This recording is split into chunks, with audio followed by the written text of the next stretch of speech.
Hey, hi, this is Stefan Gonville with freedomacademyhq.com, and today I want to give you 7 tips on how to make small talk.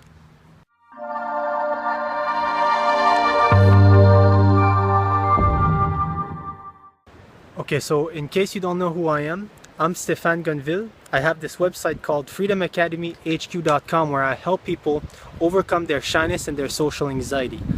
I created a very powerful video that took me a really long time to do. It's the 5 myths that are about social anxiety that are keeping you stuck.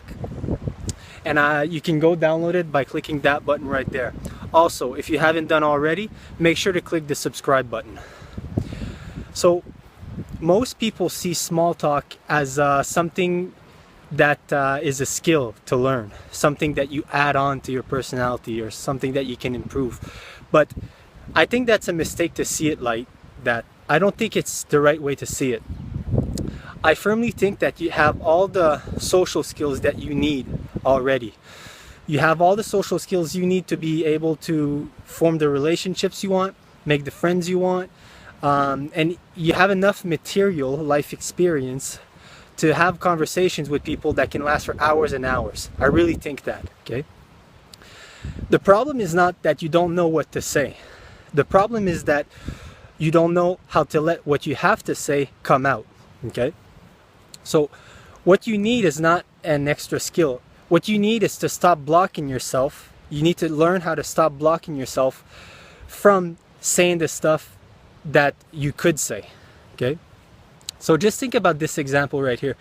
If you've ever had like a really close friend or a family member that you were really close with or that you've known for a really long time, then you know that not knowing what to say is not always a problem, okay? You have material.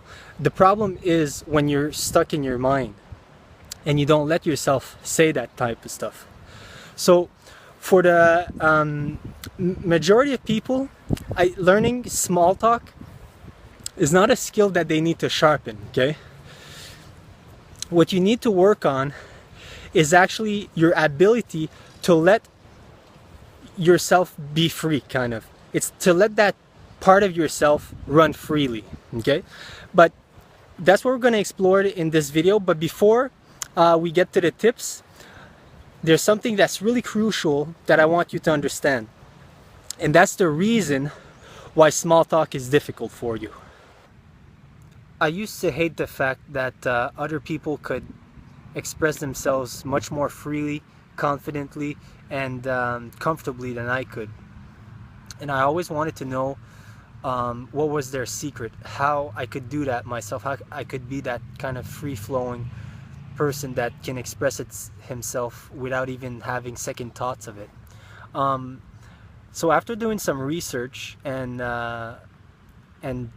contemplating this idea for a while, what I found was that these people, they did not possess any super extraordinary social skills that me or anybody else did not possess. The difference was in their ability to let what they wanted to say come out. The difference was in their ability to talk without thinking, in other words. So in order to understand how to do this, you must first understand the root of the problem as to where you are right now, like why small talk is difficult at this point in your life. So it's my belief that most introvert and shy people and socially anxious people, they're not actually hardwired like that, okay? It's not in their nature to be like that. I think what happened is that they had a couple of really bad social experiences early on, and what this created is that they're now scared of speaking up. They're now scared. They're stifled. They can't express themselves because where at one point they talked and they regretted it, next time they didn't talk and they didn't regret it. You know, it felt better. So when you practice this habit for too long of being in silence, basically, and just not talking, it creates a snowball effect, okay? And it can get out of control where the long-term consequences of this, they can be vicious. And if this dynamic is left untouched, it can really affect every area of your life, you know? It can affect your relationship, it can affect your work, it can affect, you know, you start to let other people do the talking for you. You might have people telling you that you're quiet, and that just helps to make you believe that that's just the way you are, even more. So you find yourself avoiding more and more conversations, because conversations they present risk, you know. So your unwillingness to speak, it becomes the norm, and because you avoid speaking at every corner, speaking actually becomes scarier, which creates a vicious cycle. It's like, because you avoid speaking all the time, and you avoid speaking up, and you don't really express your opinions, doing so becomes more scarier. And now you're here looking at this video, so I'm gonna give you the list of my top 7 techniques that I use to help me do small talk. So tip number 1 is that you need to learn some relaxation techniques that'll bring you back to the present moment. Okay? So a great way to do this is to learn how to do diaphragmatic breathing. I do this all the time now, which is basically where you just bring back your focus to your breath. And when you do that, what it does is that it allows you to cut the flow of thought that are usually blocking you from saying the stuff that you want to say. So exactly how I do it is, when I'm in conversation with people, I'll practice diaphragmatic breathing while I'm listening to them, you know, which is basically just taking a deep breath in, taking a deep breath out, in through your nose, out through your mouth. And I find this very powerful because I find myself being more relaxed, and I find that when I'm more relaxed, I'm much more authentic, and I'm much more prone to say stuff and not keep quiet. The reason why I usually keep quiet is when I'm really nervous, and when I'm bombarded with thoughts that are just keeping me stuck, you know. So you should, this is probably the biggest tip in all of this on all of this video. If I could leave you with one thing, it would be this thing. You need to instill a meditation practice into your daily life, because this is going to help you tremendously to make small talk with people. Okay, so tip number 2 is called, well, it's basically concentrating on the vibration of your voice when you speak to people. So I do diaphragmatic breathing when I'm listening to people, and I have a practice where I do meditation for 20 minutes every single day. But when it's actually time to speak, what I do is I switch my focus from my breath, and I switch it to the vibration of my voice right here. You can hear the vibration. You can't hear, but you can feel it. And what this does is that it brings you back to the present moment. And then making small talk is really, it's much easier to do, because again, you're cutting off that flow of thought that is usually suppressing everything that you want to say, you know. So that's tip number 2. So tip number 3 is that you shouldn't filter yourself as much. So I know this is much easier said than done, but I find that this helps me a lot, because what it is basically is that when you speak, you basically practice the first thing that comes into your mind. So there's a good exercise called the free association exercise, which shows you that, because a lot of people that want to know how to know what to say next and become better at small talk, it's usually because they think they have nothing to say. But like I said earlier, you have plenty to say. The only problem is that you block yourself from saying it. And you've created a habit where you've basically trained yourself not to speak, because speaking might be dangerous. You might get ridiculed, you might get laughed at, because it might repeat the same experiences that made you stop speaking in the first place. So I find that saying the first thing that comes to mind, it helped me a lot. A great exercise that you could do is the free association exercise. What it is that basically think about what the first thing your mind attributes to each of the words that I'm going to say next. Bananas, New York, shoes, trees. So hopefully you saw how fast your brain can associate, can make an association with the words that are said. And basically you use this in conversation with other people, because when someone says a sentence to you, there's going to be plenty of words in there, and the free association exercise teaches you that you can have a bunch to say, because there's like, let's say there's 10 words in one sentence. 10 words give you like a million avenues that you can take to start speaking about. So I practice this when I'm in conversation. I just try to say, I don't give myself time to think about it. I just say what I want to say, and it helped me a lot. So tip number 4 is called embracing awkwardness. So what this is this is actually pretty heavy, because it's actually really hard to do, because for most shy, introverted, and quiet people, the last thing we want to do is feel more awkward and feel more humiliation and embarrassment. But I think that it's really powerful to know that awkwardness is actually going to be there your entire life. It's not something that you're going to be able to just stop feeling at one point in your life. You know, all of us will have to deal with this at some point in our lives. And you know what?